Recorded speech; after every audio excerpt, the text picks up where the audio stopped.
Hi, fancy meeting you here in this little old place. I'm Tish, and this is Echo Echo. So I've been having issues with my sound. I recorded something 3 times the other day, the awakened one, yeah. And I just realized now trying to check where I was up to with the book review of Doug's book, and the first video didn't work. And it was an hour long. So here we are again. Welcome to the book review of Doug's book, Church Boy to Millionaire.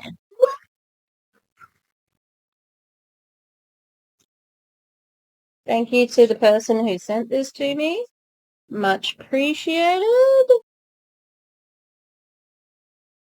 They would like to remain anonymous, which is fine. This is signed. I'm going to show you.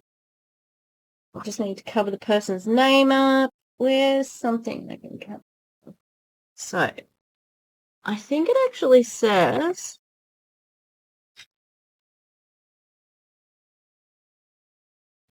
I pray this book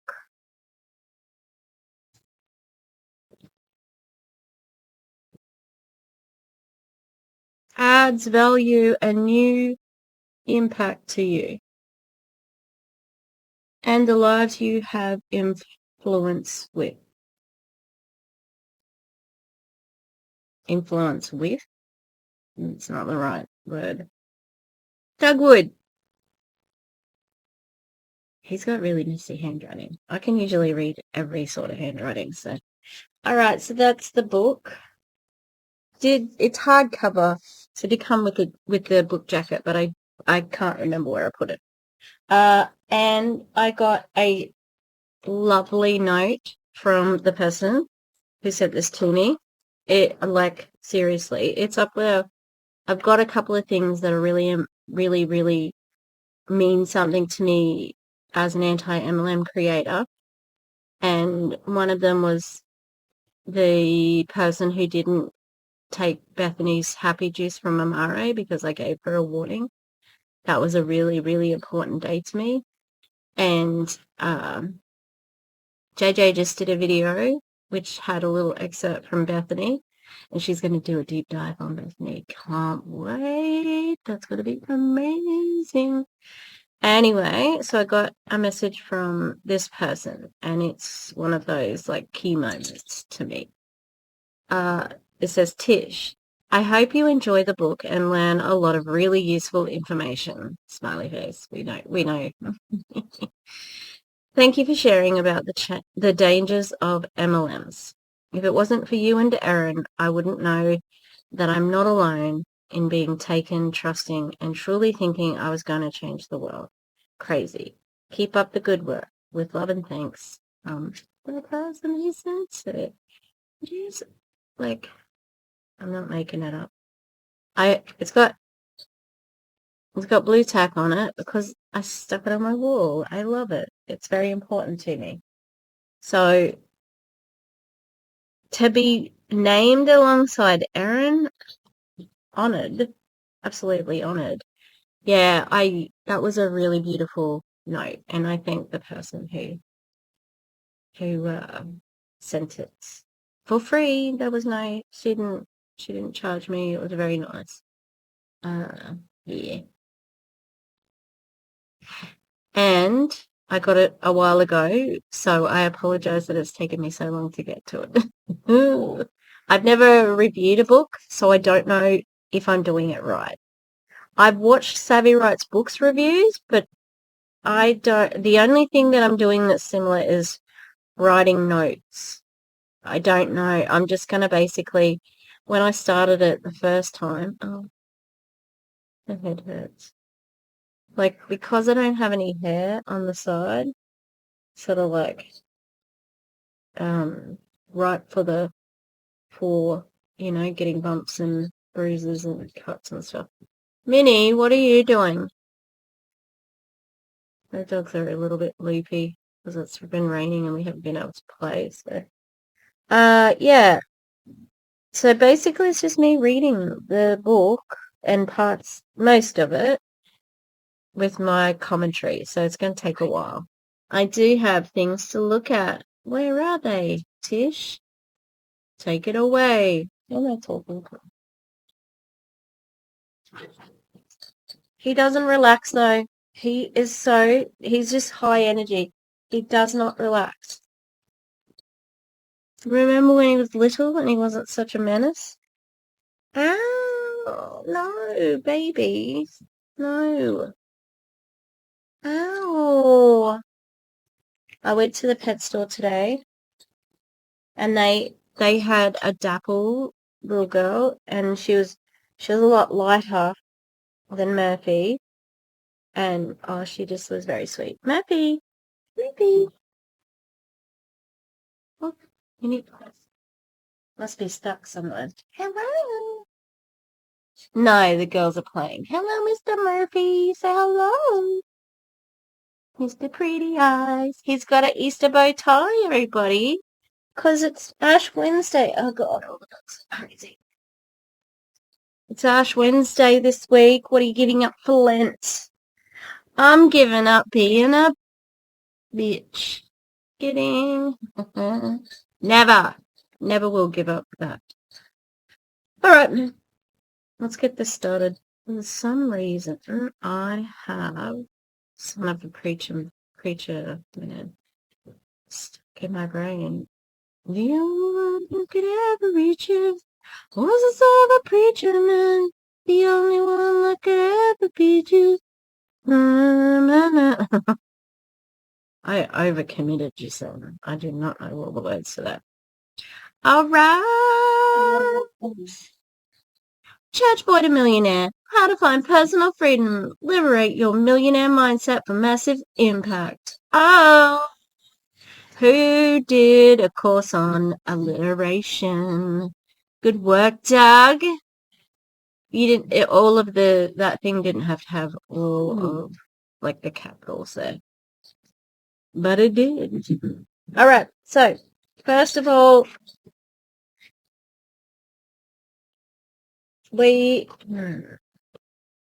for some reason we've got quotes by great people. Quotes by great people. There's Dr. A and Dave Blanchard. Don't know them. No, I know Dr. A. We've got Dr. Scott Schatzline. He's one of Doug's downline. Pat Schatzline. Oh no, Dr. Scott Schatzline. Oh, Pat Schatzline is the one who's his downline. Christian speaker, author, CEO, Jen Jones. These people are in Optavia. Brad Miller I think he's just, yeah, he's an entrepreneur, but not in there. Dan Valentine is in Optavia. Corey Baker, I don't know if he is in there. Jeez, the picture of Doug in this picture. It's not his best look. He's got chubby cheeks in that one. His face doesn't look like that anymore. That's a different Doug. All right, so the dedication to his children and wife. Oh, God. Okay, so this is Tia, and it starts badly. It's not on the screen, Tish. Hello, world changes. Cringe. Yeah, that's all I've got on that one. The thing I've got underlined there is abundance because it is the first paragraph of Doug's book, and we're already in MLM cult language territory. Like already abundance. And this one, I'm gonna read this, but just know it makes me sick, okay? Doug is my lover boy. Don't anyone clip that and use it independently. Uh, Doug is my lover boy, and he has given me the gift of being a mom to our 3 children. The girls call him Papa, and our son Phoenix calls him Daddy. Kissy face emoji.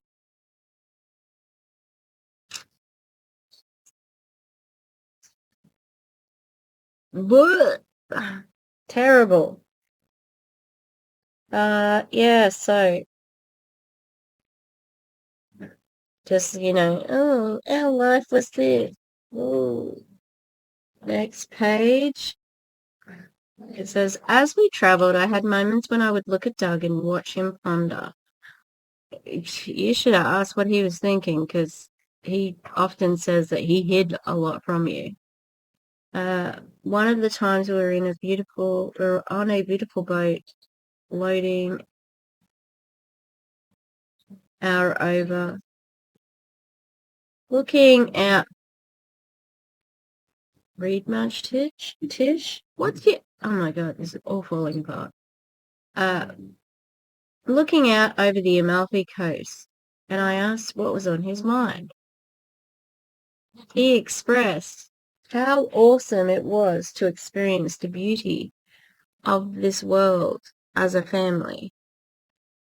His only wish was that our friends could be with us. So you want to recruit them, that's what we're saying during this. Like, and that's kind of weird. Just go on a family holiday, that's okay. Anyway, next.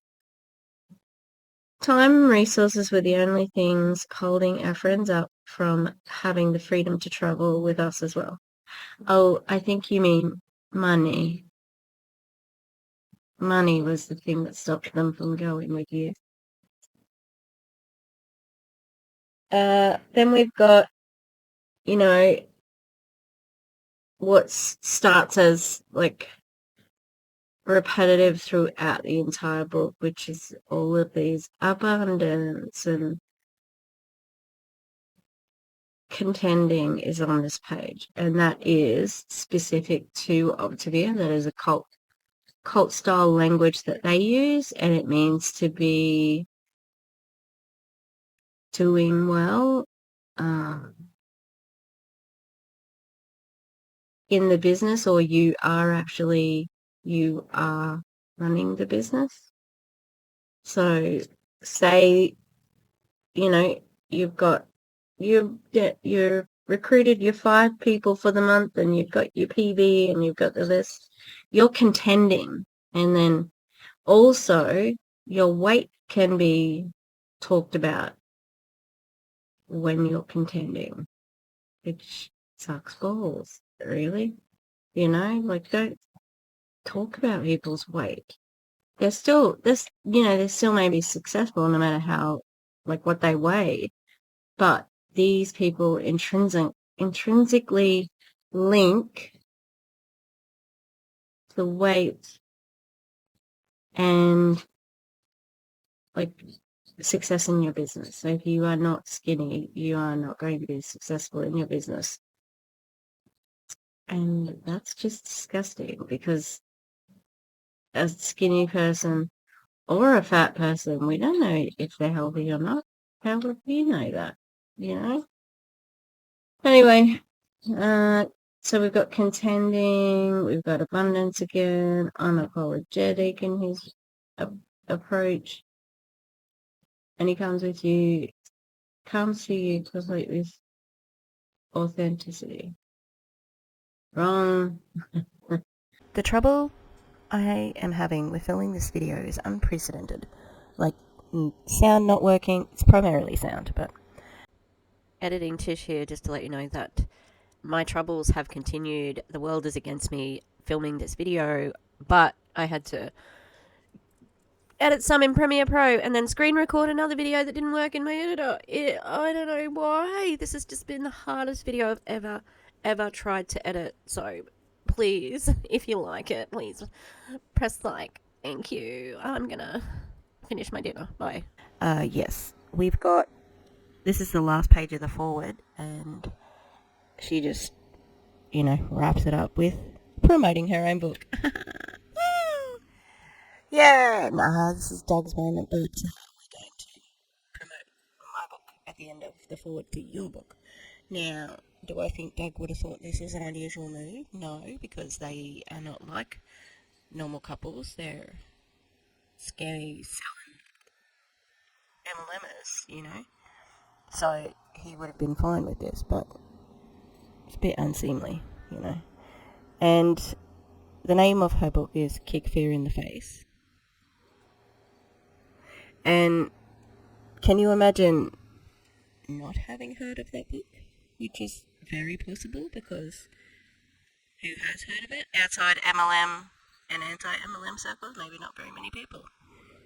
And he gave the copy that I have, he gave that to my informant. So yeah. Yeah. Good work to you. The Millionaire's Wife is her thing.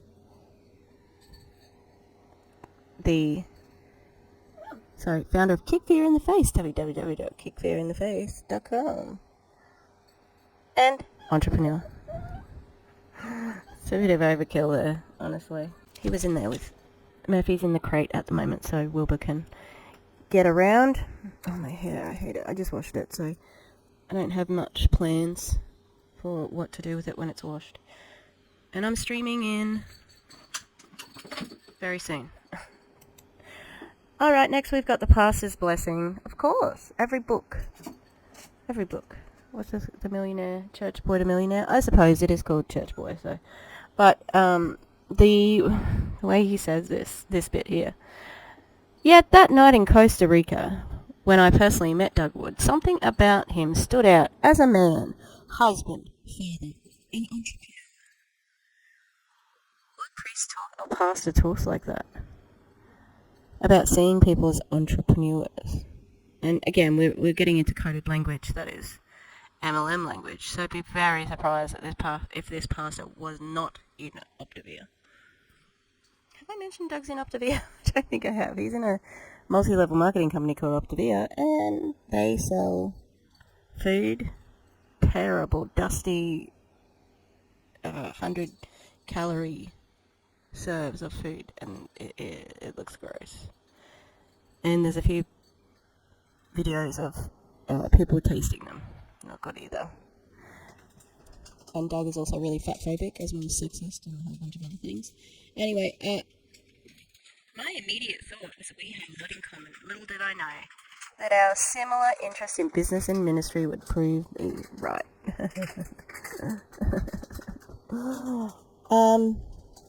Is that because he gave the church money?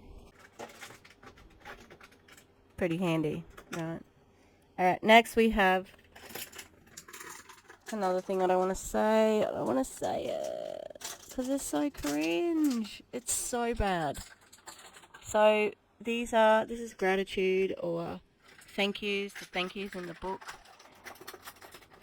And they are like 6 pages long. It's a lot of them.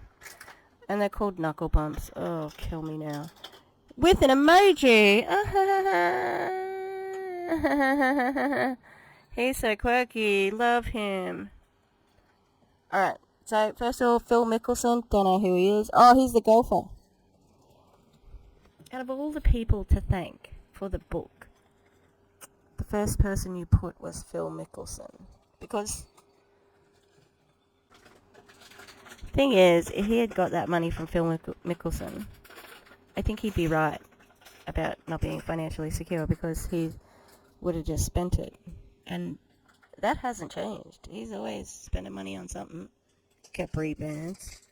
And that means you're always chasing money, right? And you really haven't learnt to live within your means, how much you earn and all that. That you're still going to, you are only in the financial position where you are at the moment because of Optavia and your downline. That you haven't changed, you haven't improved your financial habits or whatever. You've just got a lot more money now, so you can pay the things you want to pay for. but I can't see that lasting for very much longer. Alright, next we go. It's like the who's who of douchebags. Douchebag number 1. Actually, I don't know that Phil Mickelson is a douchebag. He didn't ask to be in this book. He just showed up. No, he didn't show up. But he just did nothing, and he's mentioned in this book. Alright, next we got, I'm your friend. I'm your friend. I'm your friend.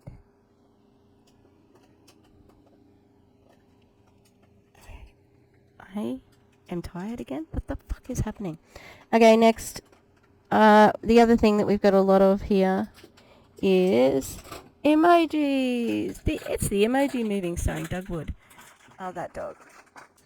Dr. A, of course.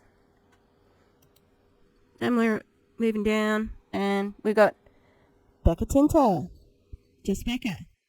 Becca Tinter. On her own. She's married. She's got a husband. Her husband hates kazoos. Becca Tinter. Thank you to Becca Tinker. I just call her. I value you and our friendship so much. Thanks for making me better. Our voice texts, chuckles, deep talks, and your genuine desire to see families be integrated and together is so pure. Your impact and Kevin's impact on humanity is amazing to watch. Thanks for being a friend to me. That's the only mention of Kevin in the entire term so far. Term. What? No, I was thinking of school terms. Why wouldn't he also mention Kevin with Becca and Tinter Kevin? Tinter. Oh my god, my brain is broken. It just is not working. I'm just gonna cry under my desk for the next 10 minutes. But you have to stay watching the video, okay? It's just gonna be 10 minutes of silence. Kidding. Oh yeah, it was just strange that he didn't have Kevin as well. And also, on the second page, halfway down, Mom? She's not even the top of the list? What? That's crazy. Mom, I am your son, starting with my shoe and clothing addiction. It's pretty obvious. It's pretty obvious that those things can't be can't be given to somebody via their genes. Yeah? Yeah? Do you want me to explain the process? I probably need to Google it first, but I could still, also, second page halfway down is when we thank Mom. Yeah? So, it seems ridiculous to me that all these people are getting thank you'd, and it doesn't seem like it's in alphabetical order either. Because there's a Smith, Tinter, Mom.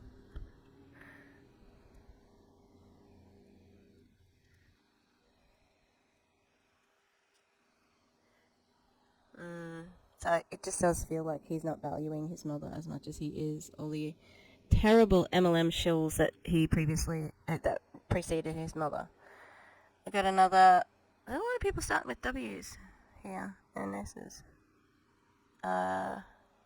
Dave Blanchard. He's a trainer, isn't he? And Jen.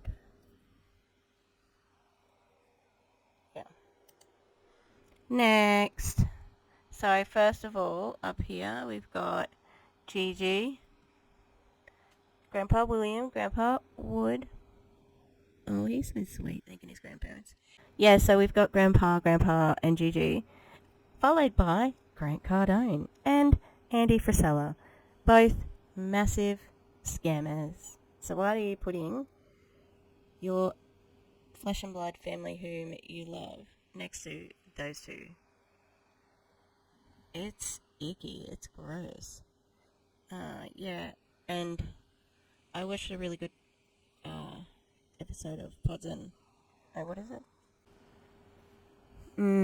So, that episode of Cult to Consciousness, they talk about Grant Cardone and one of the people who was in his coaching, and it does definitely sound like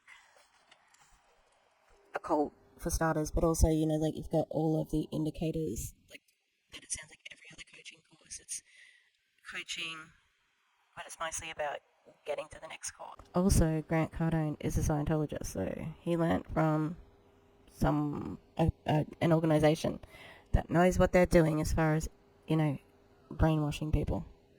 So, Grant Cardone said, "Thanks for teaching me it's okay to hate myself." It's not.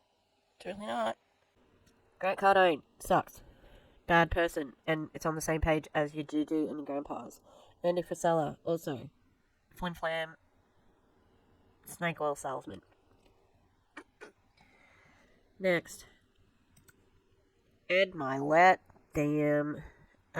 If you haven't watched Savannah's latest series of videos of people who were cashing in on Jessie Lee Ward, on her death and her life, Ed Milet, the one that she just did, oh, he's a scumbag.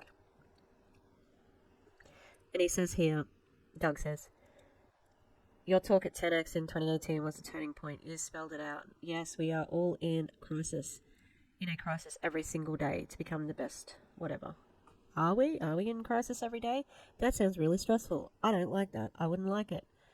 I kind of do feel like I'm in crisis every day at the moment, and it's fucked. Anyway. Then we've got this one here. Heather, thank you for loving my wife. Weird. That's weird, in my opinion. Especially when you were the only one she could confide in while I was confronting my beasts. Is this an overshare? I don't know. And, so far, I'm looking at this retrospectively because I have already read 2 chapters. I'm like, again, yeah. Are you revealing too much? What with the beast? Is it, And it just sounds like these people have so many secrets. Again, so here for Coach Michael Burr, we've got the caps. Why? Next for Bob Proctor. Thank you for introducing me to frequency and that this book was already created. What are you talking about, Doug? That's weird. Alright, I'm back to our normal, as scheduled. That's the end of Knuckle Bumps and the end of my sanity. Alright, goodbye. Hello. Look, I got a dragon. I already filmed this because my microphone keeps on unselecting. Motherfucking microphone, stop doing that. Anyway, here's Murphy. He's a dragon. Oh, did I spit already? Sorry. So I have a lot of costumes, okay, for dogs. I have a lot of costumes. Well, they're kind of small. And so they fit Murphy. Look, he's got wings. He's got ears and horns.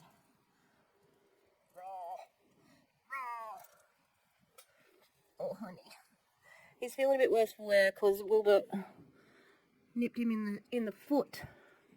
They've been going really well, and then all of a sudden, anyway, he's a little sweetie. Makes restarting good again because I'm restarting for the 5th time, I think. Okay, I'm gonna put you down. Ready, spaghetti? Got a Banksy shirt from Big W. When I went to England, I went to where's the place that the Beatles was like? Place where they had all the fashion in the 60s. I can't remember it. You know what? I forgot what brackets were called before. So it is what it is. Yeah. I cannot remember. Savile Row? Maybe Savile Row. Anyway, there's a whole bunch. There was like a Banksy shop with Banksy shirts and stuff in it, right? And I'm like, oh my god, I'm gonna go to the Banksy store, and I'm thinking like, what would be hilarious if Banksy was working in this store? That would be amazing, look at this Banksy place. And then there were like 10 other Banksy shirt stores. So, yeah, I've been painting Medusa. All right, so that's for the bedroom. I've been painting it for a long time. All right, so. The microphone keeps unselecting. That's why I'm here again for the 4th or 5th time. All right, warning. Woo! I had really good analysis too. I'm so annoyed. Okay, so we're up to the 2nd paragraph here. All right, so this book is not for everyone. you might have to eat the fish and spit out the bones. Now, an interesting metaphor for you to use there, Doug, because does your book have bones? And the metaphor being, like what's bones in a fish? It's dangerous. You could choke on it. They're not welcome. They're bad generally, right? Is your book going to have bad bits that we need to spit out? Are we going to choke on it? Because that's not good. Perhaps he's referring to your life having those bits. I don't know. I don't think it was good. And it said, he goes on to say, if your life is great, then frankly, this book is not for you. Oh, good. Good. So being raised in the church, I always focused on my faith in God. However, I felt like there were some missing pieces to my puzzle. Why was I always broke? Because you hadn't worked out how to scam everybody with a starvation diet pyramid scheme. That's why. Why did I lack fulfillment? Why did life always seem like such a struggle? And why did I have to choose between faith and business? Or could I have both? These are all pretty deep questions, and often people would say, well, God fulfills me. And this, did he have to have the money to be completely fulfilled in life? He couldn't just be fulfilled through God? I don't know if that's that hits where he wants to hit it. Anyway, next page. So, look, it hurts my soul to see the capitals and the emojis, and I will never let it go. Okay? Just so you know. Well, my friend, my commitment to you is that I will talk about everything, Punch. I'm going to rip the Band-Aid off of the untouchable topics. What the fuck is that? Is that the monocle guy? Mm-hmm. It is. It's the monocle guy. Okay. The ones your parents may have thought were too taboo. Doug, you're 40. Why are you talking about taboo things that parents would find taboo? That's weird. Weird. Anyway, I will go to a place of authenticity. There we go. Take a shot. That most pastors, parents, or mentors won't. I think that's a big claim. I think lots of people go that deep. This type of book is where, there's heaps of them. There's hundreds, thousands, millions.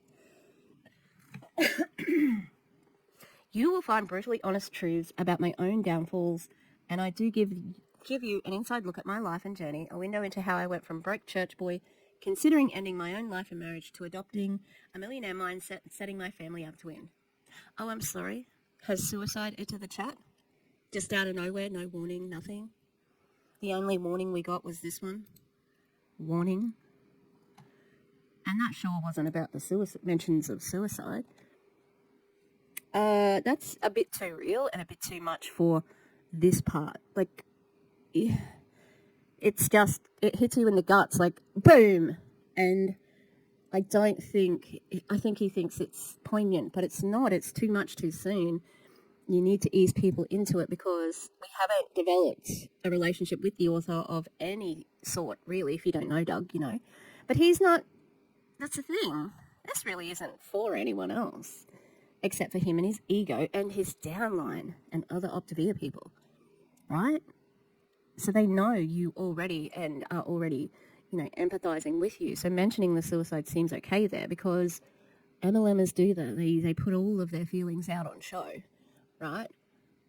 So it wouldn't feel bad or too soon or too much at that point in time. And I'm sure if an editor said to him, I don't think you should put that in there, wait until you've developed a relationship with the audience, I think he would have said, no, it's going to stay there. But it's too much. Anyway, he says that he went from broke to millionaire mindset and setting my family up to win because he scammed people in a starvation diet pyramid scheme. Great. So, read at your own risk. Ooh, I'm reading at my own risk. Just know I make no apologies for my success as a scammer. And he does not give a fuck. And remember, everyone who's at the top of an MLM also does not give a fuck that they are scamming people. They know, okay? Once you get to a certain point on the pyramid you know that your downline is the one who pays that for you to be where you are. And people, once they get to that point, have to have an ethical conversation with themselves to say, will I accept this money knowing that people are losing money? Can I let them fund my life while they lose money? Okay? And the people who are at the top of the companies now said yes to that. They're okay with it. And people like JJ and Aaron, they got to the top and said, oh, I don't like this. I don't want to do it, you know? And like Erin had been in it a little longer and had said that she thought she could do it different, but there is no other way to do it. It's a broken system where the money flows up, not down, and we know that. Okay, this is my story. And these are my action steps that I took to speak fluent success without compromising my faith. I need some emojis now. I need the vomit emoji and I need the rolled eyes emoji. But also, I asked AI Jesus, who was on Twitch, if he thought that MLMs were okay, and he said no. Okay, there's no way Jesus would have approved of an MLM. A scam? No. He would not be on your side. You are not a faithful man. You're gross and disgusting, and you're a scammer. All right. Let's keep going. Chapter 1. Oh, guys.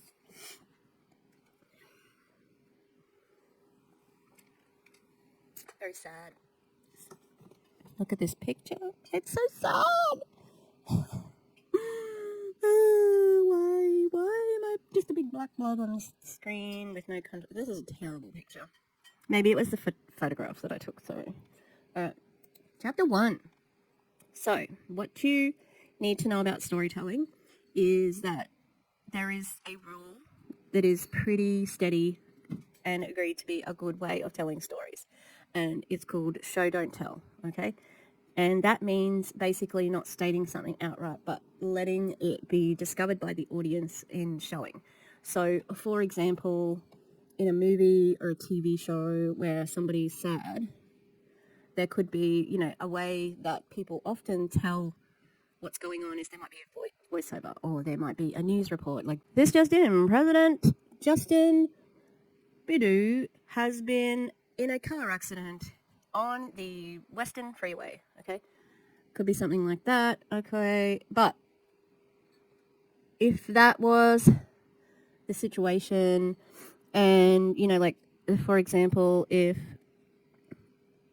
instead of having the news say it, we get the actual picture of it happening rather than the recap. We see the accident, of the president having a car crash, all right? When we're writing, it's very similar, except that we need to have a wider vocabulary and describe what's going on. So someone might say, Jason was sad, all right? Instead of saying Jason was sad, you might have something like, Jason slowly walked towards his chair and flopped down. Sinking slowly, he heaved a sigh and his shoulders dropped as his head hung low and his frown. And he had a frown on his face. No, that's not good. You get the hint, okay?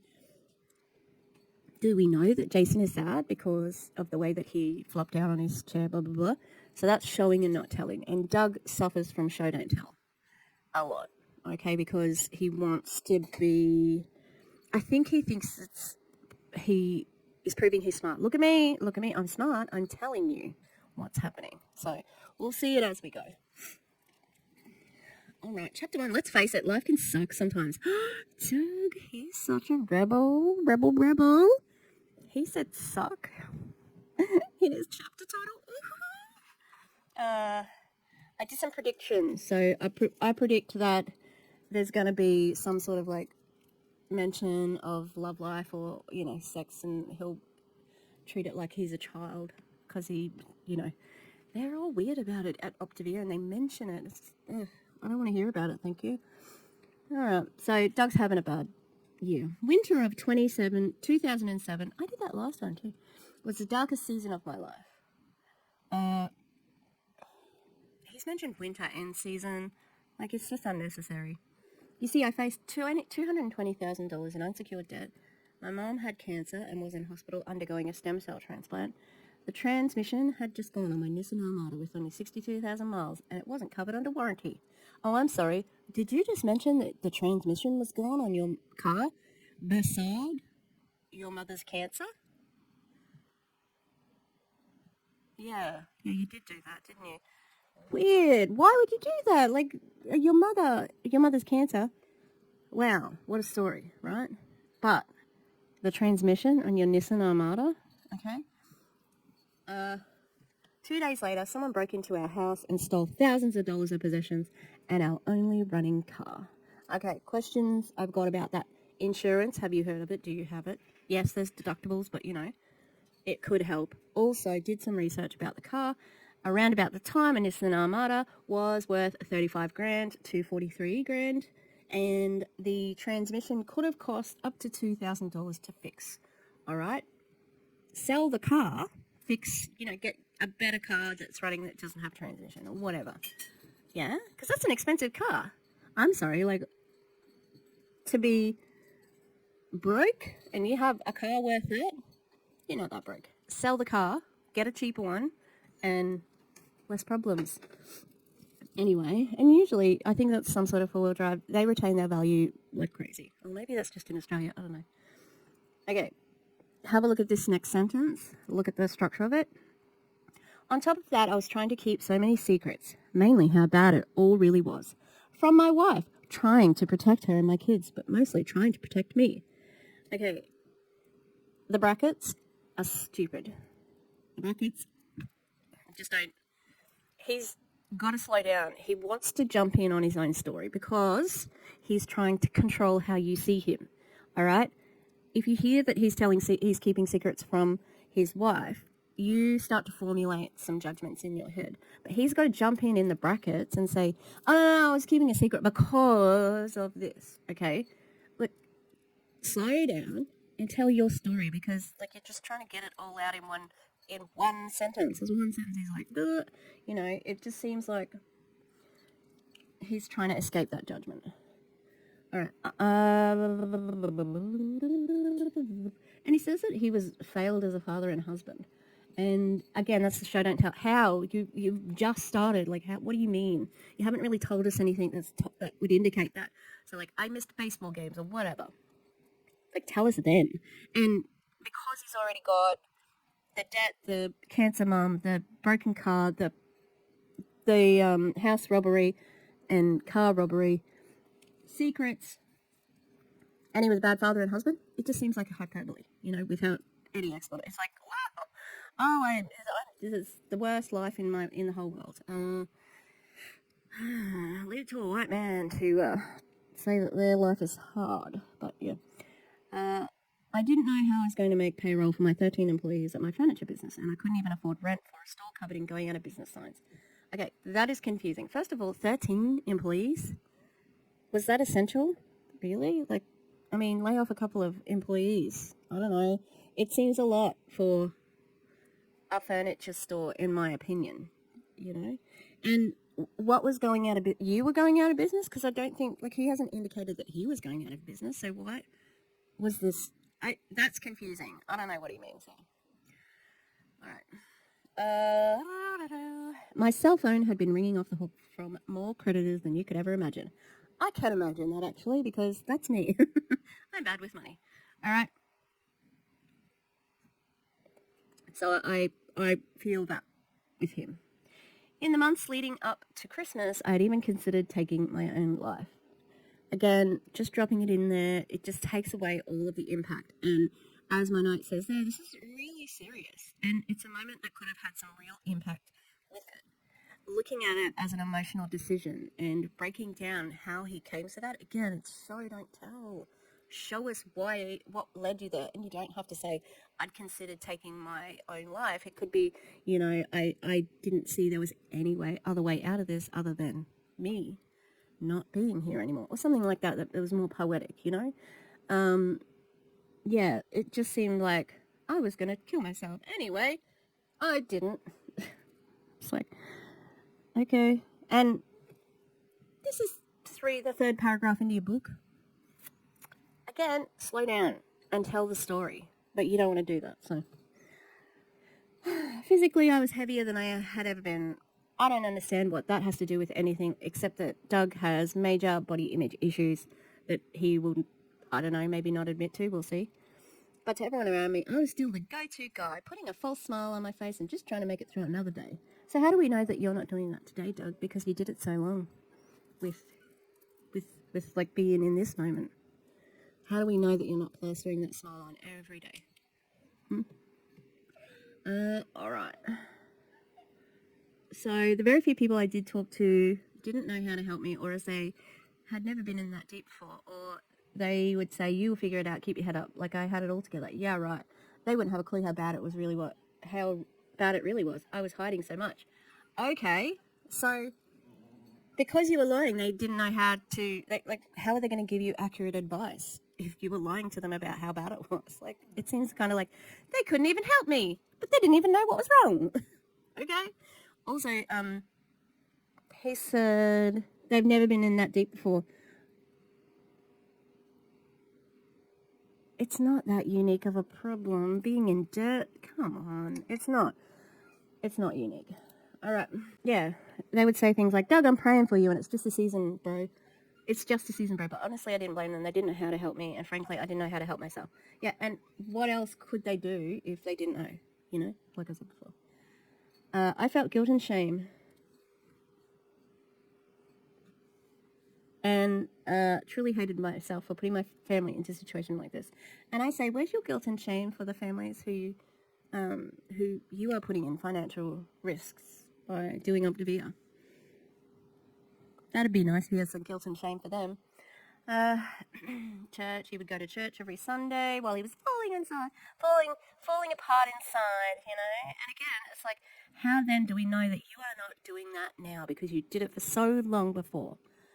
The truth was I was falling apart inside. The message at church was another one about keeping the faith, or the best is yet to come, blah, blah, blah. But inside I was saying, if you only knew. Because deep down I was a lonely man tired of living a facade. Spiritually I was even questioning God and his existence. Okay, I'm annoyed that I can't read my own writing. I didn't even know my kids, as I practically missed baby Kate's birth due to company demands. What does it mean? Did you miss it or not? Because people who missed births are either there or they're not there. So you made it? So you didn't miss it. Yeah? And that's just a birth. I don't want to take anything away from people who have children, but I'm going to guess that Kate's personality was not formed in that moment. She was his baby, right? So you didn't miss much as far as knowing who she was. I was missing more dance recitals than I was proud to admit. I couldn't go because I worked so much. You might as well call my wife a single mother. No, we fucking won't be doing that. Okay? This has made me very angry because being a single parent is very fucking different to what they are going through. Again, they had a 30 grand car, all right? And, you know, it's just ridiculous. The things that a single parent has to go through compared to what they're going through, no, fuck that, okay? And, could you afford dance classes? That's good. Because a lot of people who are going through financial hardships can't afford dance classes, right? And if it was a single parent who was able to fund the dance class, I'm assuming the mother would probably have to be working, or the single parent would have to be working, so that they could afford the dance class. So very, very ignorant paragraph. And it says that he still went to some. He said he didn't miss all of them, right? I missed more than I'd like to admit. So you went to some. Some parents don't have that. It's a luxury. And let's face it, I was missing out on life. Just to see my kids, my wife had to deliver fast food to my furniture store for my dinner because I was still working late into the night and past the girls' bedtime. Why? Because I couldn't afford to hire anybody. You had 13 employees. Where were they? Well, why were you still having to do stuff at night with 13 employees? But the work needed to be done. Maybe just you were shit at business, you know? So that was all bullshit, and he's bullshit for even insinuating that their life was like being a single parent. I knew the man inside So I felt like a hamster. I was on a hamster wheel and couldn't get off. I knew that neither this season nor my life could go on like this much longer. The man inside was dying, and the scary part was my hope was dying with him. Change had better come soon, and little did I know it was going to just not the way I thought. Ooh, this excitement doesn't match the rest of the boring story. What? It's not really exciting. What am I fucking talking about? I don't know. But also, this picture of him, he talks about being fat. He doesn't look fat here. He doesn't look fat though. Alright. So, how did he get here? There's some crap about saying his prayers. So it was another morning of pacing and praying in the back of my furniture store at 5 a.m. like I did every day. Praying for a miracle or bailout, or sometimes crying for one. Is this the best use of your time, Doug? Could you be doing more work so you can go home earlier? Like, he's there from 5 a.m. to 9, 10 o'clock at night, which he's trying to say. I'm not buying it, sorry. And I don't think the following happened, but we'll see. I will never forget that red carpet in the back of my furniture store. See, when you tell lies, this is the behaviour panel who is informing this particular part. Did you know that I'm also studying a Bachelor of Psychology? Yes, a future psychologist, me. And so you'll tell small truths about it, and that's why he's mentioning the red carpet in the back of the furniture store, because I'm sure there was red carpet in the back of the furniture store, and Tia can probably say that, and I'm sure he does know the song "Hungry" by Cutlass, because other people will know that because they'll be in his circle or whatever. So those little things being true make the rest of the story look true, but I do not believe this happened. Anyway. I'll never forget that red carpet in the back of my furniture store. In my anger and tears, I felt uncontrollably weak, so I literally fell to my knees as the song "Hungry" by Cutlass played over the sound system. I had been praying for 4 years for something to break through. I had prayed for a blessing, a financial miracle, but doors kept closing.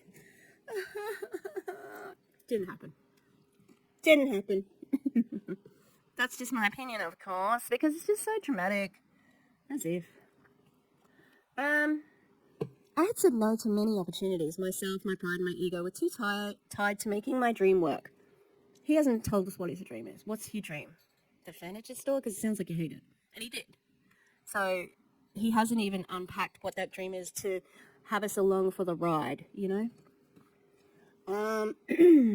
Yep, this is still him in the back of the thing. I quit. I sobbed uncontrollably on the floor. Here's a grown man, 265 pounds. Why is that important right now? Who cares? Yelling out, I quit, God, I quit. I honestly didn't know what I was quitting on. I just knew I was done. I'd rather go work for a fast food joint and have my family back than stay in this mess I was in with multiple zeros. So this was happening at 5 a.m. That's what he said, like when he came in that day. Can you imagine just rocking up to work? You work for Doug, who probably has Michael Scott vibes, where he's like, oh, all my employees love me. They, like we have a laugh at, you don't have to be mad to work here, but it helps, that sort of thing. And Doug thinks he's one of the boys, oh, he's such a larrikin, oh, and everybody has a laugh and they're laughing and he walks in the room and he's like, what's the joke? And they're like, oh, you wouldn't get it. And then the laugh peters off and everybody walks away because he's not actually that entertaining or nice and he sucks as a human. Just generally, like theoretically, in my opinion. And if you were going to go work for a fast food joint, why didn't you do that? Why didn't you do that? Because you stayed working at that furniture store for longer than you wanted to.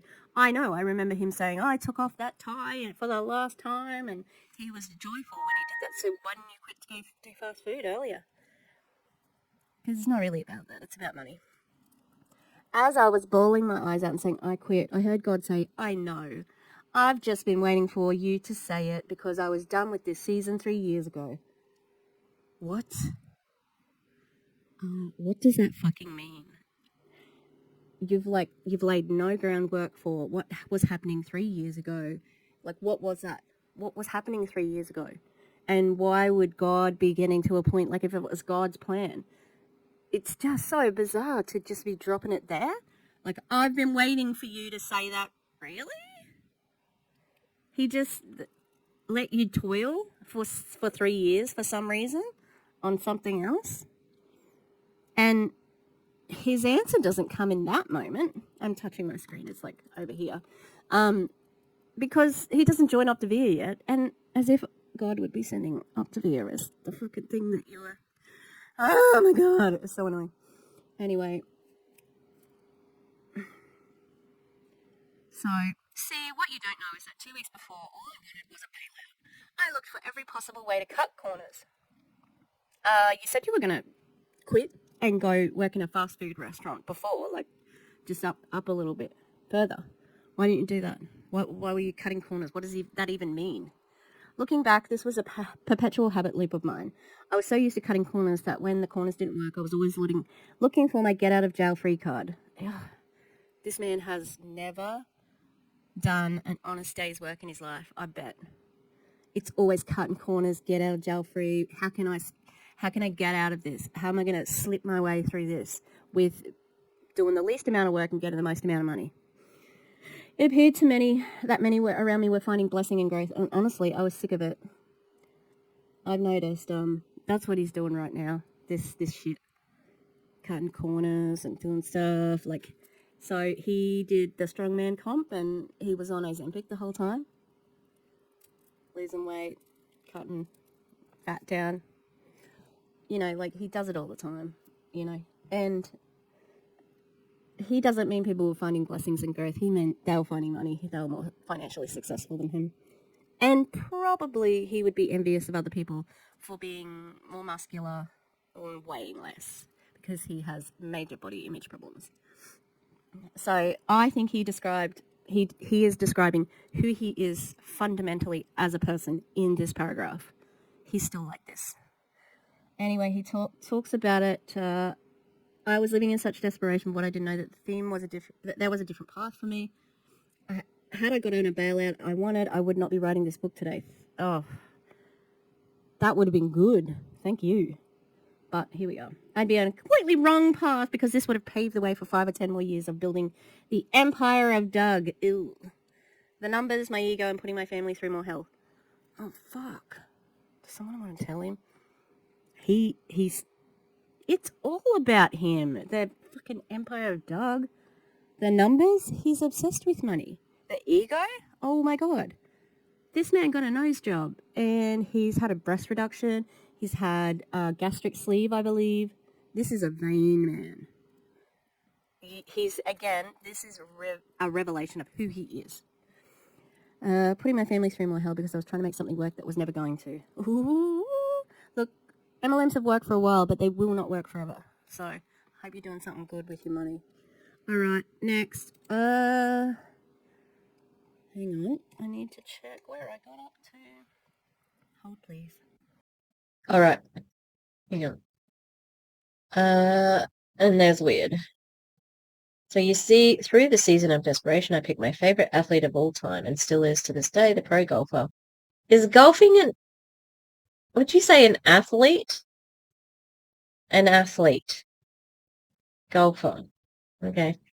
Phil Mickelson, and watched what kind of money he made on Sundays. I knew that just 20% of the earnings he made on just one of his Sunday wins would solve all of my problems, and it would have.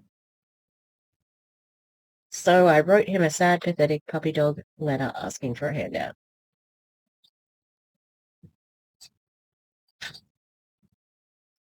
That is weird. That's so weird. And entitled, like, it might seem like, like, oh, look at him, he's making so much money. He worked hard to make that money and from all accounts deserves it, Don't believe me? Oh, yes, my friends. It's sad, but so true. I believe you, and I don't fucking care. Thanks, Phil. So, Phil Mickelson, I want to personally thank you for one of 3 possibilities. He's not going to read it, like, from the book, so good luck. So weird. Maybe my letter never reached you. Maybe an assistant or great go or agent got it, but never gave it to you. I read good. Or maybe you did get this letter, but you never read it. Or maybe you did get this letter, but you never read it. Or maybe the letter made it to you and you did read it, but you didn't cut a check to some kid in desperation when you could have. If you had, it would have ruined me. Doubtful. Very doubtful. It would have been great for you. But also, some kid, you're an adult man with a family. What are you talking about? That, you know, that sounded weird. I'm just some kid. Hey, mister, you want to give me $20,000? $200,000? Sure would like that. Thanks, sir. Okay. Whatsoever the case, thank you. That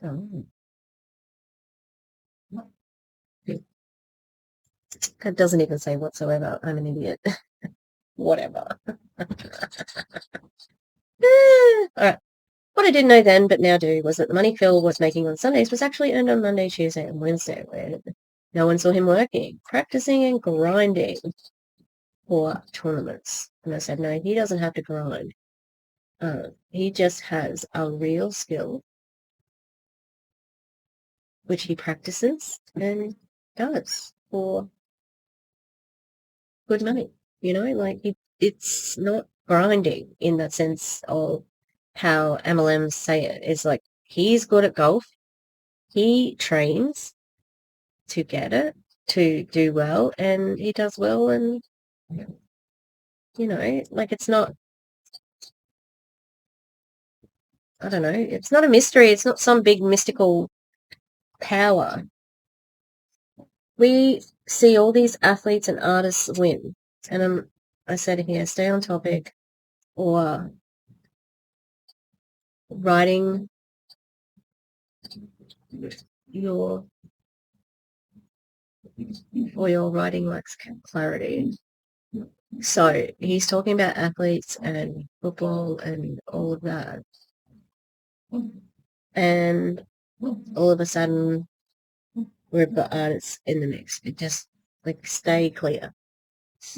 But we only see their highlights. Oh, wait, I can't remember. Their highlight reels. We didn't see the blood, sweat, and tears. They have been working on their butts off to get that jacket, trophy, Grammy, and everything. And that's the biggest lesson I've received because of the season of. I am already tired of the word season. Be more specific. What is he talking about? Because of the season of Silent Lives. Quitting my agenda and getting back on God's, I learned he was actually looking to restore my family instead of give me a bailout. Isn't it kind of the same? All right, so siloed lives. You see, my wife Tia, and I lived siloed lives the first 10 years of our marriage.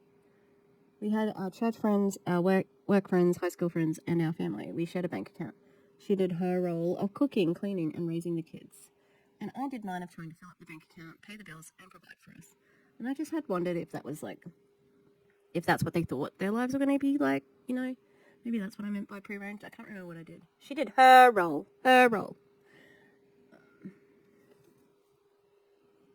And then, but rarely would we have a family dinner at the table beyond Sundays, or we would go out to dinner where both of us would spend more time staring at our phones and talking to each other. So, like, when you did get to eat together, did you just ignore each other?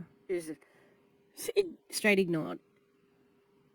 I get that there can be marriages like that. It's just that, why would you stay together for 10 years of ignoring each other? It just doesn't seem like it would work, except that they are very religious, and of course you have to stay together if you're religious. You can't get a divorce. Do you know how, I'm a true crime buff, how many murders there are because the husband didn't want to get a divorce? Because they think that murder is better than divorce. That's how serious some of them take it. So, okay. We would show up to church on Sundays looking happy, the girls in their nice jeans or dresses. We'd greet everyone, and then we'd start the whole process again the next week. So you've always faked your life is what I'm getting out of that. Is this a key concept? You should do have good relationships, and still talks about bills and what happened to needing money. I don't know what that fucking says. Some of my notes are really useless. You know, some of them are really bad. Some of these notes, bad. It does feel like he's just telling us, you know, like he's a faker. So you should. So I don't know if he wants to say like it could be turned around to say like what could I do to, how could you turn this around to be more successful? I don't know. I didn't realize that God was trying to lead me to an integrated life. How? What do you mean? What does that mean? Together? Well, after I said I quit, my financial picture didn't get any better for a while, but my relationship did. Oh, that's good. Did you get that job at the fast food place? No, because you didn't really mean that. You're just saying it to be, because it's like, oh, well, I'll just go and flip burgers. You know, they say it like it's an insult. We got on the same page as a couple, and then as a family. We re-established some non-negotiables, renewed some family values, and committed to figuring out the process and creating our best life. Okay, what? That's so vague. What do you mean? And this is again, show don't tell. Talk about trust and honesty, all of those things, because you spent so long lying to her. What? Like, I don't think I'd ever be able to trust Doug based on what he's been doing because of years of lies, you know?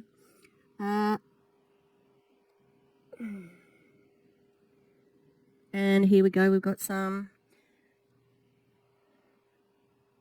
So, my friend, I ain't your friend, bitch. I'm not sure where you are in your personal life, finances, needs, or what else might be going on. However, if you are asking, wishing, hoping, praying, and waiting for your bailout, or for someone to come save you, I'm here to tell you no one's coming to bail you out. Oh, but people bail you out every month, Doug. Your downline, they're constantly bailing you out. You wouldn't be able to survive without them, so you're always in bailout mode. This one is going to be on you. It will require some contending, grit, hustle, prayer, innovative ideas, and 100% commitment. Capitals again, and you could have said innovation instead of innovative ideas. I can fully admit now, bailout would have ruined me and my family and the process I needed to go through. Well, we can shortcut growth. Phil Mickelson couldn't have written a check that would have changed my life. It would have been another temporary fix to my temporary commitment of just saying over broke. It says here, are you an idiot? Like, if you got that bailout, I reckon you might have used it wisely. But not really, because I've heard him tell a story about how he only had like 10 grand left and he gave 8 grand to the bank, to the church. It's like, really? It would have kept me in unhealthy patterns and continued me on a path that would have ultimately ruined me. And he would have donated it. I imagine he would have donated some of it to the church, because that's what he does. And he's saying unhealthy. He became healthy because he joined up to beer. Ew. That's not health. If I had wanted to just be your friend and help you feel good, would I have opened up with such a heavy subject? No. You're just trying to emotionally manipulate us so we feel sorry for you. Right? Because really, the only thing that I'm feeling sorry for him for is his mum with cancer. The rest, that's your doing. I never got a bailout, and I had to bail myself out. No. Your team did. Oh, yeah, I was already saying that. No, your team bails you out. You're downline. They're your bailout. So, and I know for a fact you're not reading this by mistake. True. Because someone awesome sent it to me. And they used to be in your downline. And they're not bailing you out anymore. And that's amazing. And, like, good for them. That takes real strength. Amazing, strong people who are out there doing the thing. And that's what the downlines need to realize. You have the power. Cancel the ordership, cancel your account. You do probably have to write to the company to say cancel. Leave all the chats, block everyone, get the fuck out of there. The unlikely pastor's wife, Alison, she can attest that is liberating. All right. I'm letting you know that there can be and will be freedom ahead. However, we are both fully aware that life can suck sometimes, but it's the process that makes us Let's navigate this process together. Does Doug give so much to his church because he's deathly afraid of hell and he knows he's a bad person, so he just has to keep giving? That's a question that I thought of. So he knows he's a bad person and he just has to keep giving because it assuages his guilt for being a scummy person, a scammer, getting his bailout from his downline. Oh, Dougism #1. That's revolting for a man who says that he doesn't have an ego to say that Dougism, you're naming something after yourself as a saying when prayer and action collide. And you know what? I'm sure that you're not the first person. It's not a Dougism. I'm sure you've taken that from somewhere. What a joke Doug is. Dougism is. What are you praying for that you have not taken action on or said yes to? Did you know you could be right in front of you? Act, my friends, act. It's not complicated. Staying in our heads or thinking that things have to be or will ever be perfect for good things to happen is a complete lie. If you're doing it right, it's going to seem messy, but it will be worth it. Clarity, results, growth, and breakthrough are waiting on the other side of action. How? Why? Act what? What? Doing what? Do you want to be a little bit more specific there? Because is this supposed to be a call to action? Because he said act, act, act. How? What? Doing what? In what context? It's so vague. What's your current reality? I think that's what that says. In order for things to improve, we must take personal responsibility and accept our current reality. Really? What's your current reality, Doug? How many people have left your downline? What's that? Speak up. All right. Chapter 2, current reality is an acquired taste. I don't think I took that in. Okay. I'm unsure where you're at reading this book. I was in bed eating crackers. It's great. But we still have a lot to talk about. Okay, can we get, what do you mean? Get to it. What do you mean? It's a book. We're not having a fucking conversation. Just get to it. But I'm here to tell you that I've been in many tough situations. I go through difficult things often, and I'm still fighting it out with you. I'm not writing this book as the expert. Yeah, we know, dickhead. I'm writing to share with you that we're on the journey together. Well, that's great, but shouldn't somebody who's trying to be the guide to take you from church boy to millionaire be ahead of you so that you can guide it? I don't know. What I had to do is take personal responsibility for my life, my family's life, my financial situation, my spiritual situation, and the integrity issues that slipped into my life. How did you do that? It's a vague. And there's constant lists. There's list, family, life, my authenticity, contending. It's terrible. Terrible writing. And then terrible metaphors. It's like a recipe. Each ingredient affects the taste of the cake. Yeah, well, you're a lemon cake. It's sour. Lemon cake's nice. I know what I'm talking about. It was time to accept the hand I was dealt.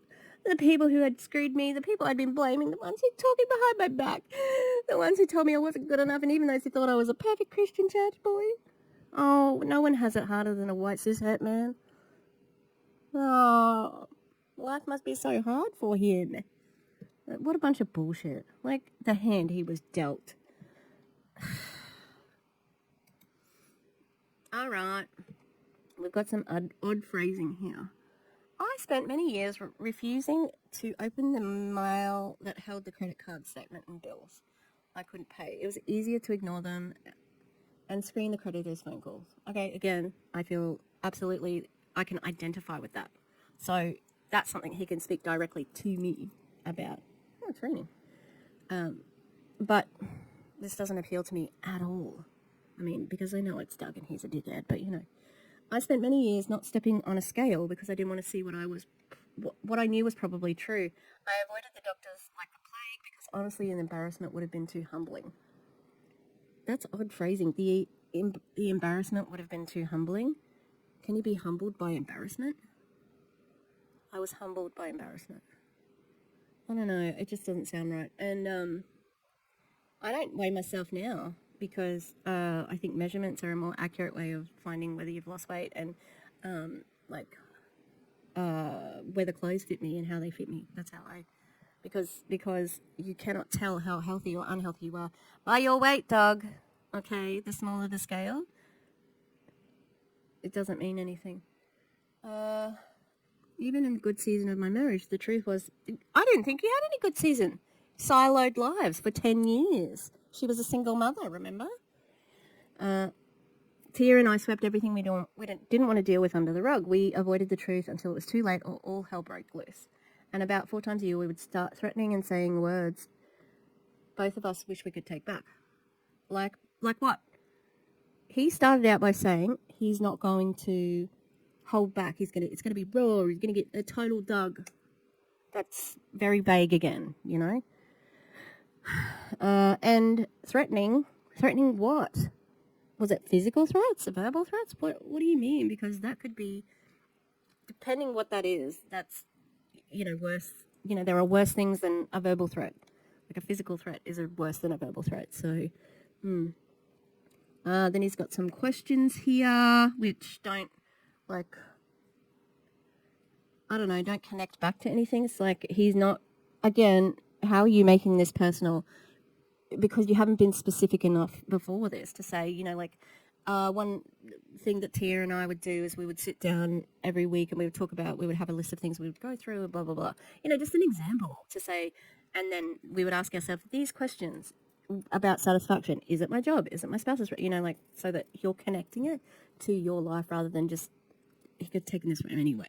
And he probably did,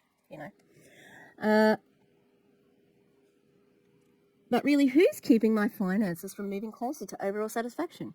You are. No, seriously, you are. No one is going to change it but you. Have you heard of systemic poverty, Doug? I don't think you have. Capitalism is based on a system that does keep lower classes in the lower classes, and you're a part of that. So, yeah. And it's funny because he is the reason why his downline doesn't have financial success and overall satisfaction in that. Not them. It's not their fault. They signed up under him because they thought that, he sold them the success. It's his fault that they're not succeeding. And now I want you to apply the same lesson to other important areas in your life where you're unsatisfied and ask, who is responsible?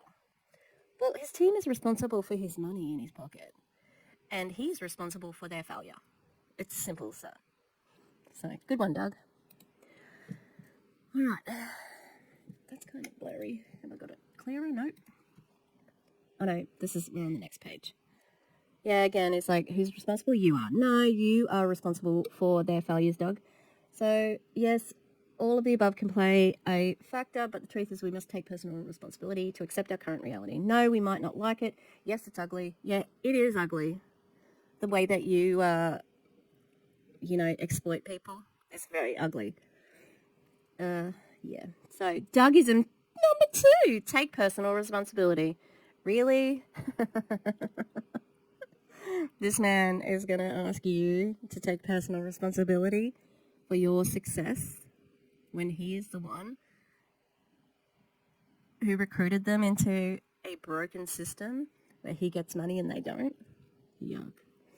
When you choose to take personal responsibility, you become free. When I did this in my own life, I also had to leave a few I'm sorry messages with unreturned phone calls. I'm okay with that. I knew I needed to own my part, take personal responsibility for my actions, and expect nothing in return. Always value your own freedom and people over anything else.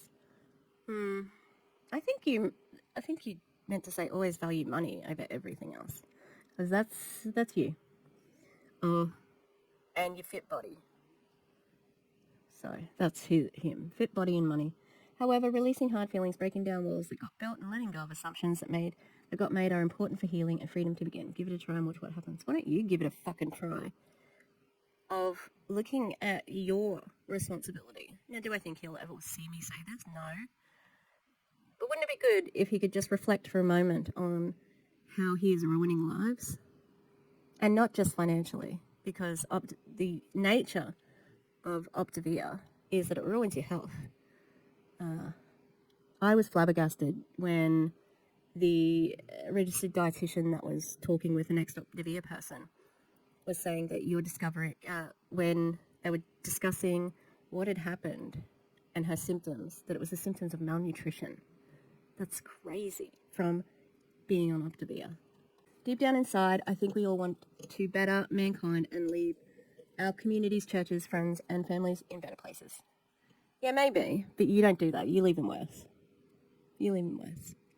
My friends, I will be blunt and tell you what most of your friends or family will either don't know or won't tell you, simply because we're living in a world filled with hype, false hope, and fantasy, and a let's just keep praying about it mentality. But truth is, nothing changed, has it?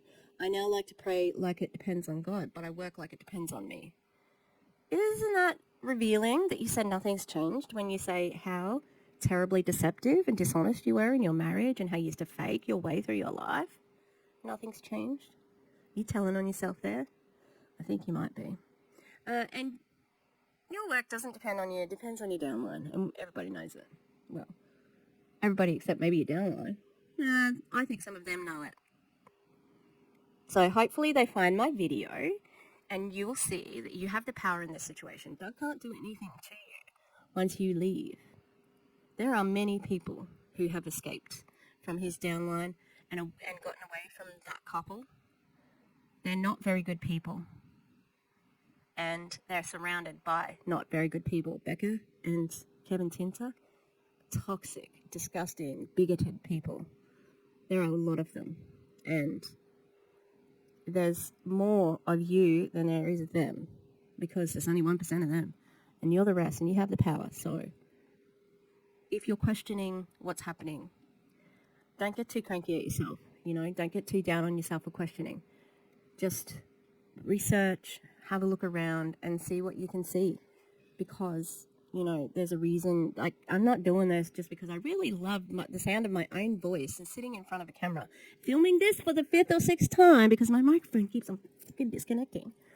I'm sorry for cursing if you're a religious person and you're watching this, but I'm passionate because I don't want people to be ripped off by this man. He's a charlatan. He's a snake oil salesman. And he is so rich off of the backs of all of these people who are desperate to be as rich as him because he tells them it's possible. And it's not. Yeah, I've talked about systemic poverty. So I reached a point a few years ago where you might be at right now. Someone told me this, and I'm going to tell you right now, it was incredible advice. Not one person but myself will make or break or define my success besides me. What about systemic poverty? White supremacy? What about that stuff? Because a lot of people can't control that, and that's what, determines their success and makes and breaks them. Bullshit. Okay, so let me keep reading here. So we're at a point now where we can honestly say it's not my uncle, my wife, my business partner, my pastor, or whomever else we want to insert into the statement, who I'm talking about. That is responsible for my family's success but me. But isn't marriage a partnership? Like, that should be, you're evenly responsible. So if it's going to be, it's entirely up to me. Ew, and very unoriginal, been heard before. So when it comes to the next question for you, what would life look like with an abundance in each of these areas? More on abundance in chapter 6. And I seriously mean this. So, what do you mean? More questions. What is a marriage and family? 10 to you. What? 10 to you? What does that mean? What is a financial 10? So what's the top? It's a weird way of phrasing that question. Before you start backtracking on me and head into what you don't believe and don't think, I want you to tune out anything anyone has ever said to you. Oh, that's handy. Is that what you say to people when you're prospecting them? Just tune everybody else out. Because I'm trying to fucking recruit you right now. Come on. Get with the program. Okay, this is horrible phrasing coming up. Because the mess I was in just 8 years ago wouldn't have allowed myself to think that the life, marriage, finances, fulfillment, and family I have now are even possible. Oh, that sentence. Oh, God, it's terrible. Each sentence should have a main idea, okay? A subject, all right? And it's just all over the place. And it's just like because the mess I was in just 8 years ago wouldn't have allowed the mess wouldn't have allowed you to think that life was possible, you know, but also allowed myself, because my life, like, people like to use myself when they're trying to be a bit fancier. Like, you can say me instead of myself. It's weird when you say it like that. All right. So you understand how hard it is to dream, but you haven't told us about your dreams. Again. So I'm going to ask you some big questions. Only you can answer in the following areas. In the next 12 months, what do you want? What do you really want? Please be specific. This is not an effective way of setting a goal. Like, that's just so broad. In the next 12 months, why do you want it? This is about you. I don't care how selfish it sounds. Be totally honest without any self-judgment. This is your why and nobody else's. Psst. He wants you to say money and God because that's what he wants. He wanted and still wants. Money. Well, I don't know if he really cares about God. Who will benefit when you've accomplished it? You, Doug. You, right? It's meant to be you. Went too far. Oh, went way too far. Hello. Alright. And then he's left no room for this to, like, go anywhere. And he's like, I acknowledge how hard that must have been for some of you. You didn't even discuss what some of the answers could be, really, you know, like give some model answers. The first time I answered these questions, it took me over an hour to get transparent with myself. Again, it's just honest with myself. I think that he maybe has used honest again. He went for that's what I do, thesaurus, and use a different word. And then it's a process. You're completely normal. And this takes time. Seriously, congratulations on getting honest with yourself. See, you did use the word honest later. Keep on kissing their asses. I don't know, like, it's love bombing. I've been talking about love bombing. All right. Now, before I ask you the last question, remember, we now know what we want. We now know what we want, why we want it, and we now see whose lives will improve if we're successful. Oh, I get repetition, but we now know this. We now know that. We now know it's too much. So now, again, we ask the most difficult question. What are we willing to do to get it? Okay, so he just spent pages talking about it's you. It's your responsibility. It's only you. And now he's saying we? What the fuck? Okay, obviously you've lost the thread there, okay? It's been all about self, and then now you're at we. Alright. The caps just aren't good. That's not what you described. Okay, so Tia and I, what we are willing to do. Tia and I said we wanted a thriving marriage for many years. It's just not, why? You don't need caps. Thriving is a very evocative word. You don't need to fucking put it in caps to make it more important. Or to make it seem like an important, like, part of the sentence. It's obvious. And you're treating your audience like they're idiots. Don't do that. But I personally was unwilling to go to counselling and get some coaching. What a dickhead. The truth was we didn't have that bad of a marriage. Oh, I'm sorry. That's not what you described over the past fucking however many pages. You described a really bad marriage, 10 years of siloed life. She was a single mother. I would leave at 5 a.m. and they would have to come into this store to see me. Oh, what a bunch of bullshit. But my pride, bullheadedness, and skepticism about counsellors and coaches stood between Tia and I getting support we needed. You see, I used to think, and that's not grammatically correct, you say used to think you only go to counsellors when things got really bad. You have fucking described that your life was at its lowest. You were suicidal, but it was okay. Like, decide on the narrative and stick with it. I used to wish for more money, and the truth was I needed more money. I mean, duh. But frankly, I wasn't willing to get creative, to take a secondary job, start a side business, explore direct sales, or utilize current technology to get my family out of financial situation we were in. Why not? Because my ego was holding me up, but not your ethics. And also, you did end up doing that. And you don't have to be creative to do that. And you already mentioned before that you should have, like, oh, I'll go and work in a fast food place. And you didn't do that. I'll close with this. If you want to bring your marriage, your family, your finances, your spiritual life, your physical health, or anything else closer to a 10, answer this straight up. And it's just weird that he started using this rating system of out of 10 out of nowhere. He did, it says here he didn't use it previously, but he used it on these questions. But then that came out of nowhere. It was weird. Because my friends, anything we want really badly is going to take work. I'm seeing way too many people taking the easy way out and thinking that the grass would be greener if they divorced or cashed it in. I mean, that's pretty extreme. And also, like, I don't think who thinks divorce is easy? Not many people, really. I'm not here to get into your business, but you did buy my book, and I'm just going to leave this right here. But you did buy my book. No, dog, I did not buy your book. And the person who gave it to me didn't buy it either. You gave it to her. Okay, next. Stop fantasizing. I'll leave this right here. Stop fantasizing about what might be like if you left your spouse. Oh, I'm sorry, what? Where did that come from? Where did that... Stop. I don't have a spouse, for starters, but like that just came out of nowhere. Were you doing that? Cult word alert, contend. All right. I almost walked out on Tia. No. Did you? Because you said we didn't have that bad of a marriage. That's one page apart.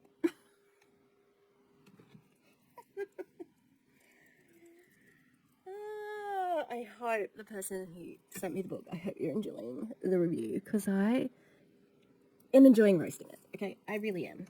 All right. And you didn't talk about this before. So he almost walked out on Tia and the girls years ago, and it would have been 100% selfish. Everything's selfish with him anyway, so it doesn't matter. That's what I had to confront. Now, what are you willing to do to move forward? Okay. Like, you've never talked about this or elaborated, and you don't elaborate on it now, really. And then we now got more dot-pointed questions. I wonder how many we're going to have of these. Are we going to have to play our drinking game? Are we going to have to play bingo? Doug would book bingo. We got shitty metaphor. A poor, like, expression. We've got contradiction. Oh my god, it's like Jessie Lee. The thing we did for her training. Yeah. Okay, let me work on that. Okay. Next. Breakthrough can happen. But this thing is going to take work. And I said no thanks. It's going to happen. It's not going to happen overnight. Honestly, we're going to need to spend a few months together in this book working through it. And the upcoming chapters will lead you there. Just months, is that it? That seems pretty quick, actually. When I decided to take personal responsibility, realized a bailout wasn't coming, and said, I quit in 2007, I truly began the life I have today. From a momentary standpoint, my life didn't get any better for 2 more years because the scam wasn't working yet. That's, But during those 2 years, I discovered my purpose, my marriage, and my family relationship began to thrive. And I began finding clarity in what the future might look like. Great. That's because I got real about my current reality. Bonus resource. And I did get the bonus resource, and it sucks. Okay, roll eyes emoji is on the red page. Rolled eyes emoji. Oh, I did have that. A better picture of that. Win the day. Dougism number 3. I need a rolled eyes emoji here. Often when I lay my... See, this is where he could say something that's more personalized story. And this is where he could have put stuff like when he did almost leave the Tia and the girls or something like that, Because, again, this is vague. So, often when I lay my head on my pillow at night, I ask myself, who won the day? Me and my actions or my excuses and procrastination? Be honest with yourself. Current reality is an acquired taste.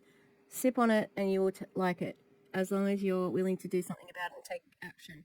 Win the day, even if you're only winning 4 out of every 7 days. I guarantee you are gaining ground and will achieve massive success and growth. Do you want to be more specific? Massive success and growth? Because that's just so vague. Again, ooh, that's on the bingo card. Vague.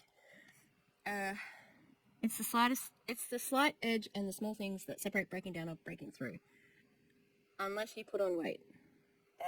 That's not good, is it, Doug? Even a little bit. And guess what? Because of how Optavia fucks your metabolism up, if you change your diet at all, you put on weight so easy because it breaks your metabolism.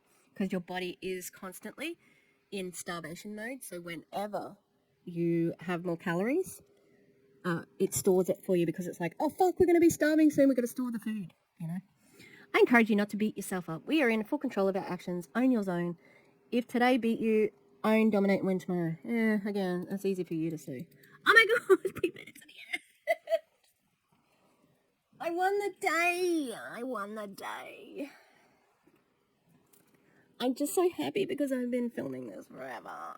It's been a long time since I did a long video, so I'm happy about that. Yay! I think I just woke all the dogs up, and I just kicked one because he's right under my foot.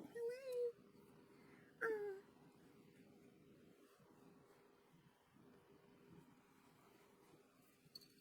Oh, where did I get this? Why do you have this? Why do you have this? Oh yeah, tell me your secrets. I don't know where he got this lace from, but he got it. Oh, the boy. Oh, it's bedtime. Okay, so we're going to say goodnight. Thank you for being with me. So what did you think of Doug's book so far? I think that it's not really going to help anyone.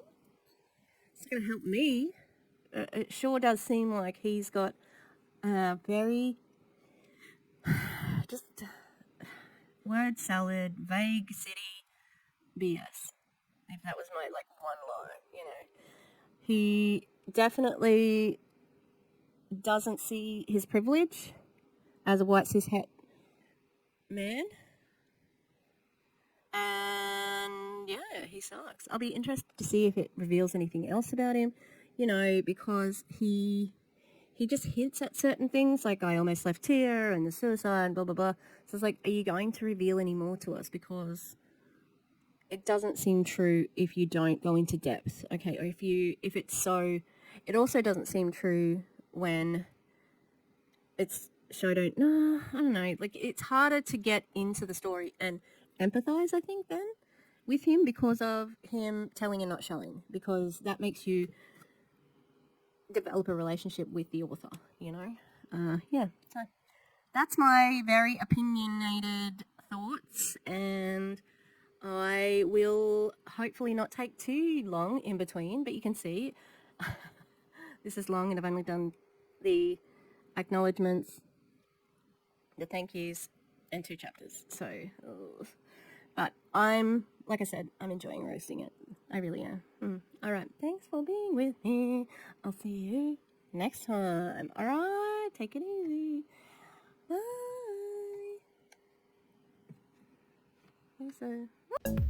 Thank you to the Echo members. On our Gremlins tier, we've got Rosie Path of Stones, The Eclectic Mima, Lisa Hans, Lynn Wee, Mountain Crystal, and Rutro Rachel. On our Ghost tier, we've got Demi, The Clown Town, and Katie Murph. Thanks very much, you guys. Love you.